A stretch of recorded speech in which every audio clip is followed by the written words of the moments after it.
Members of Local 1433. This is Cornelius here. I just got off the phone with Mayor Greg Stanton.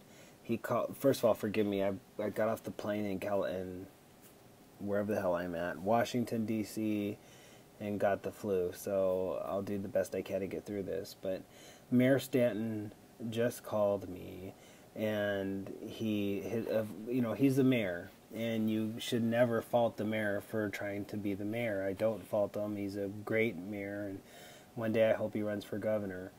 That doesn't mean we're always going to get along. He's really upset right now. He doesn't want a strike during the Super Bowl. And if I was mayor, I think I would have made the same call that he made. He's not a part of our bargaining. As mayor, he has a responsibility to push the sides to get together, push the sides to settle. And I told him it's very difficult coming from our standpoint when we continue to face a wall, and that wall is his contractor, First Transit. We have strike situations at First Transit West and Veolia at the rental car facility for the ambassadors and the rental car center bus drivers. Issues are actually not that dissimilar.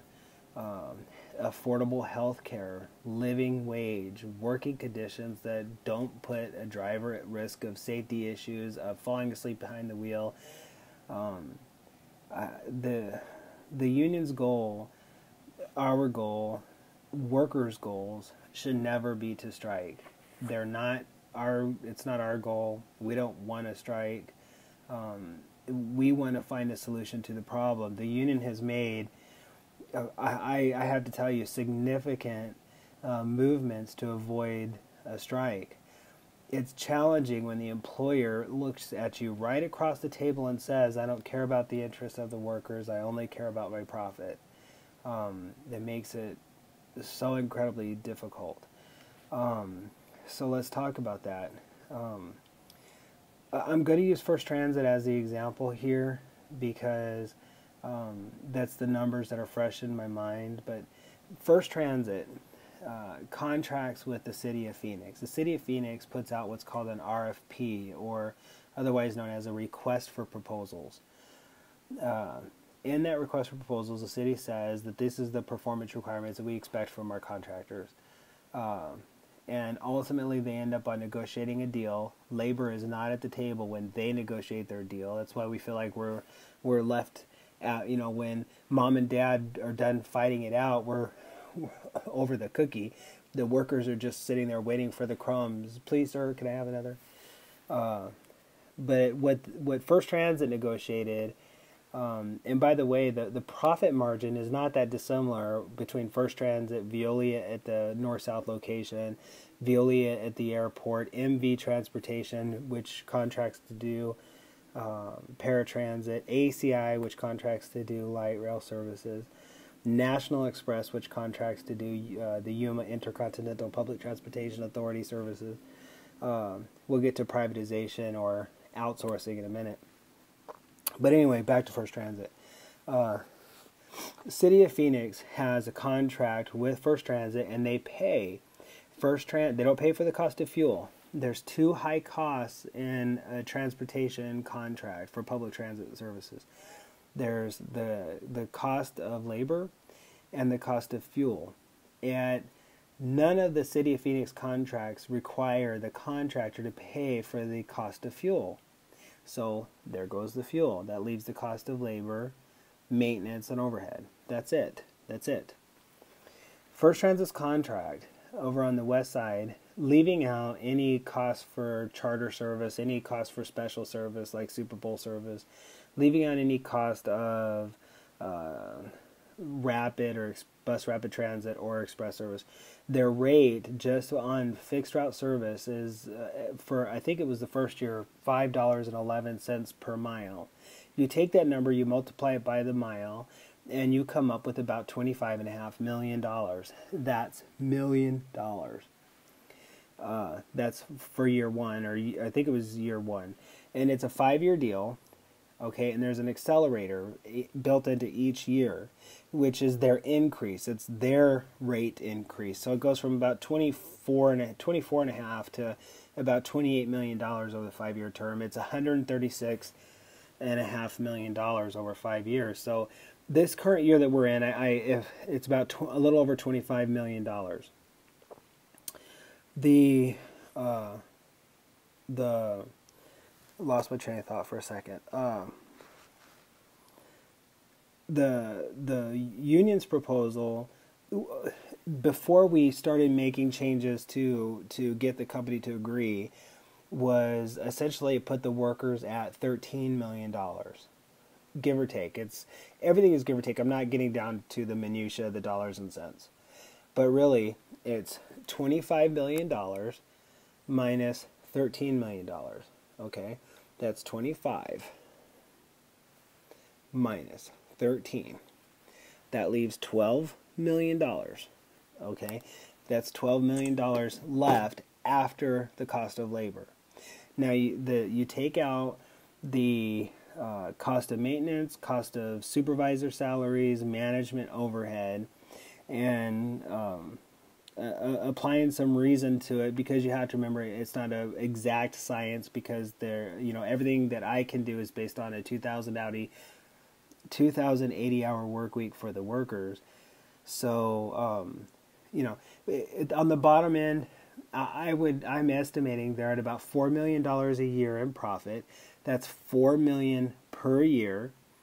It could be potentially up to $6 million. I don't think it's any higher than $6 million, but I'm going to stick with $4 million because I think that's reasonable. I'm not happy about it. This is taxpayer dollars, and we'll get into that in a minute. But it's $4 million a year. Okay, 4 million times 5 is what, everybody? That's $20 million. 5, 10, 15, 20. That's $20 million. I'll ask you to remember in a minute, the city just reported a $38 million budget deficit. I just found $20 million of it. Think about that. They contract with Veolia for profit. They contract with MV Transportation for profit. They contract with ACI, which runs the rail, so I think the city puts in a portion of it. But again, ACI is not doing this, for the love of transit. They're doing it for profit, taxpayer dollars. So when you think about the union's proposals, you have to look at the reality of the situation and what we're asking for. When the mayor says that the public is not going to be on our side because we're striking during the Super Bowl and we need that public support, well, where was the public when an operator was assaulted? Where was the public outcry then? Where was the public outcry when an operator has to shit on himself when he's driving his bus? Excuse my language, everybody, but let's just talk like adults here. Where was the public when operators had to pee on themselves? When they only get they got a 10-hour shift, 1 minute on one end of the line, 5 minutes on the other end of the line, and no time to go to the bathroom. That also means no time to take a break. There's no mandatory meals and break time in Arizona like there is in California. So the operator only has 1 minute, 5 minutes, no break, no bathroom. You keep going, go, go, go, go, go. Where's the public outcry over that?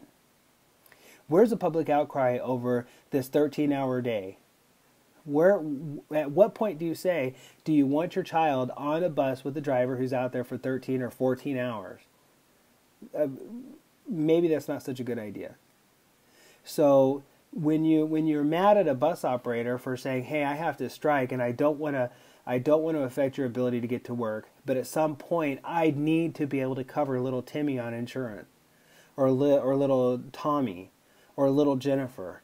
At some point, I want to have insurance for my children that doesn't put me in the poorhouse. Maybe, just maybe, I want a piece of the American pie where I can buy a house instead of renting a house.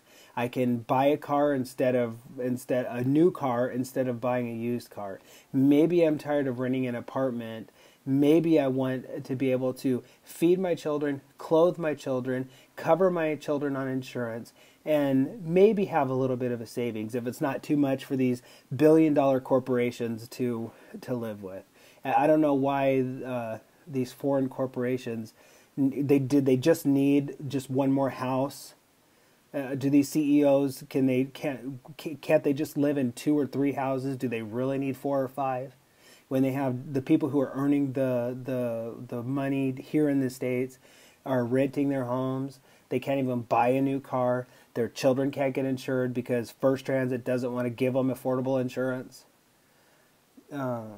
So maybe this message is also for the public, so when they can maybe understand the plight of a transit worker. It's not an easy job. It's a stressful job, not just because the drivers are out in traffic all day, not just because they have to deal with angry passengers, but because they're real people. They're people who have lives. They're people who have children. They're people who have husbands and wives and domestic partners.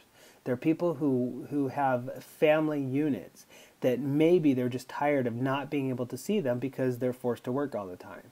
Maybe they're just tired of not being able to cover their kids on insurance. So there may be a strike, and the strikes are just, and they are for cause. And sometimes they're necessary because at some point the American public needs to wake up and realize that the only real reason why, economists can argue about this all they want to, but this is my opinion, but really the only reason why there's such a gap, an inequality gap in this country, is because the American people are not unionized. They're not standing together. I know people are afraid of the term union. People don't understand what it is. But the fact is, when you band together, you can get better. And when you stand alone, you ain't going to get it. You're going to get the Walmart health care. You're going to, or none. I like that Walmart took health care away that started charging employees for it. That was really rich.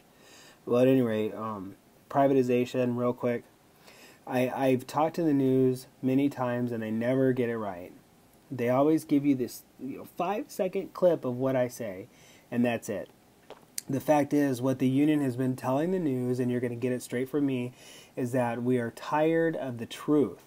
And the truth is the corporations fund politicians. Politicians then serve in their elected capacity to ensure that corporations continue to get these very lucrative city contracts. Then they get profit. The profit goes overseas. The corporations fund politicians who make sure that corporations stay, who then get profit, who send overseas. Then they pay for politicians. Do you see the cycle? The issue in the Valley is this. The system is completely privatized, which is not a correct word because it's still public taxpayer dollars that is funding the private system. The system needs to go public, people. We are about to be asked to reauthorize the Transit 2000 sales tax. If that sales tax is not reauthorized, the funding for transit in the city of Phoenix goes away. Transit 2000 was a 20-year sales tax. Transit 2000, 20 years, that's 2020, the money runs out. What I'm asking everybody to do is to call your councilman, call your mayor, and say, why are we spending our taxpayer dollars to give profit to corporations who aren't even in the United States? Why are we giving profit to corporations at all for a public system? It doesn't make any sense. If you want to make a profit, go sell a t-shirt. You go open up a coffee shop somewhere. I'm not against businesses making money. That's, then business, I'm an advocate for worker rights. So workers need to be hired by a business. The problem is, this is an issue for public services for public work, or reverse that, public work for public services. Public transit is a public service. It should be run by the public agency. Number one, in the state of Arizona, there's no current right to strike for public sector workers, which means that the transit workers went public, they would not go out on strike. So when you're asked to reauthorize that sales tax and you call your mayor and you call your city council member and you call your state representatives and you call your county board of supervisors and you call the governor's office and say, I don't want to strike in transit anymore. Why aren't they public workers? I want 100% of my tax dollars to go to the service. I don't want a penny to go to line the pockets of a foreign CEO who just doesn't need another house. He doesn't need another yacht. The workers would like to be able to buy a house. I'm not asking, it would be great if they could buy mansions, but the reality is the American workers really are not like that. Everybody would love the dream, but really we just want to have a small piece of it. Own a house, own a car, provide insurance, have a savings, maybe put your kids through college. Where the foreign CEOs, the guy at First Transit just gave himself $2.5 million raise. How much of a raise does the guy need? Does he need another yacht? Or maybe the workers here in the States deserve just a little bit more of the pie. Maybe they don't need to live in an apartment. So it's something to think about. It's the truth about what's really going on here. The fact is the system needs to go public. The community needs to call the mayor and say, First Transit is your contractor, Veolia is your contractor, you tell your contractors to fix it. Because the workers need a break. The workers need to be able to have insurance. They need to have a living wage. They need to be able to take care of their families. They don't need to be assaulted. They don't need to be spit on. Oh, and by the way, maybe I want 100% of my tax dollars to go to the service and none of it to go to a for-profit corporation. If I want to support a business, I'll go buy a Starbucks. But for public services, I want 100% of my money going to the service. Create a transit board. Have the transit board be the employer. Public agency. Solution presents itself. City has this budget deficit. No more profit means more budget. Problem fixes itself in 16.38 minutes. So I'm sick. I'm tired. I'm really frustrated because I don't want to put anybody out on strike, but it's Bob's call. He's the boss. But we have to do what we have to do. The workers deserve a lot better than what they're getting, and the community deserves a public transit system that supports the community and doesn't support a CEO.